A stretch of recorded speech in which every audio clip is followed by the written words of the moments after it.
I was going to call upon ourselves as Kenyan citizens to give these bipartisan talks support and an opportunity to try and take us forward as a nation and as a people. We, as the people of Kenya and the people of Kisumu County, and as the leadership of Kisumu County, we have no alternative as a county that bore the brunt of the recent street protests against cost of living and bad governance. We really have no alternative than continue with the support of ongoing bipartisan talks. I think in the context of our history, such talks have occurred before at a conjuncture that the nation needs such talk greatly. We have been following closely the ongoing dialogue talks between the Kenya Kwanza and the Azimio la Umoja One Kenya Alliance. And must remember that as we do so, we painfully also remember the tear gas and stones and deaths and roadblocks that we experienced during the demonstrations, during the Mandaman. That was necessary to draw the attention of the world and of Kenyans to the importance of needed political and socio-economic changes in our nation and a correction to our legislative process and elections. If you look at the agenda of these talks, they are addressed to those issues. We are aware that the talks have been facing some challenges, ostensibly on the constitution of the Independent Electoral and Boundaries Commission, among other issues. But the talks remain focused on the intent and content of the dialogue. We have come a long way as a country from the dark moments of our history, and must as a people continue to struggle unwaveringly against all forces of obstruction, personal curls, and a tendency for chauvinism. We believe that no Kenyan citizen has to endure subhuman living conditions. Every Kenyan must have adequate food, decent shelter and clothing, adequate health, security, and gainful employment. It is your right to enjoy minimum standards of human existence. The satisfaction of basic needs is a human right, at par with the right to life. After deep consultations and soul searching in the leadership of this county, we wish to state as follows. One,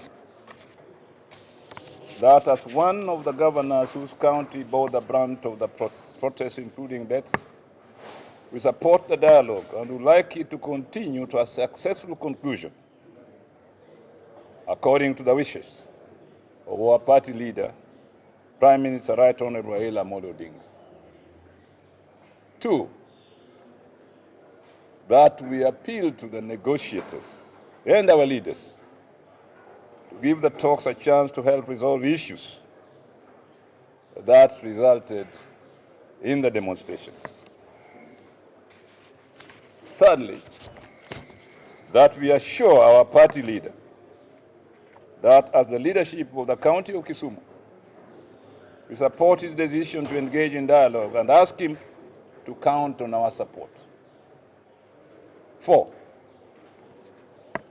that we are aware that some leaders across the country would like the dialogue to collapse so that the country lapses back into political and economic chaos and turmoil.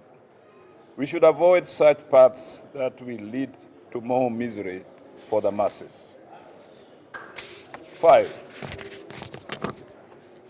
that we would like to warn such leaders who have been blowing hot and cold about the talks that Kenyans will judge them harshly should the bipartisan talks collapse. Let what is on the table be what is under the table. 6, that we remind our leaders from both sides of the political divide that some time is running out and that the faster we conclude these talks, the better for the people of Kenya. Let us tone down on hardline attitudes and embrace dialogue. 7, and finally, that we must stay together, for when we divert our focus, we'll never succeed and come out of the quagmire we are in as a country. We should never allow selfishness, egotistic and chauvinistic ways replace the cause we have believed in for so long. Indeed, the talks are but a moment in the struggle that we continue to get ourselves involved in for the full democratization of this nation through an electoral process that will truly be representative of the people of Kenya. And where an election, when it is over, as a democratic election, while the winner will celebrate his or her victory, the loser will accept the results as legitimate. When the loser, or so-called loser, does not accept the results as legitimate, there's definitely a big question mark on the democratic nature of that election. In the history of Kenya, there have only been 2 elections which have resulted in a situation when the winner celebrates the results and the loser accepts the results as legitimate. That is the 1963 election, the so-called Kenyatta election, where KANU won and KADU accepted the results as legitimate. In the year 2002, when NAC won and KANU accepted the results as legitimate. You remember the then leader of KANU, or leader of the party that we were struggling against, went and had a press conference as even before NAC announced the victory, that he was satisfied and the party that lost was satisfied the elections were legitimate. It is only the bipartisan talks that will give the country, or get the country out of the current muddle and allow it to forge ahead with the business of development and nation building. So that if indeed we are in quest for democracy, we should be ready to hold an election where A, while the winner celebrates the victory, B, the loser will accept the results as legitimate. To me, that is a litmus test of a democratic election. And I'm quite sure that we have people who share the same views in the bipartisan talk to make Kenya come out of the present quagmire and create an environment where Kenyan people will indeed have a truly democratic government.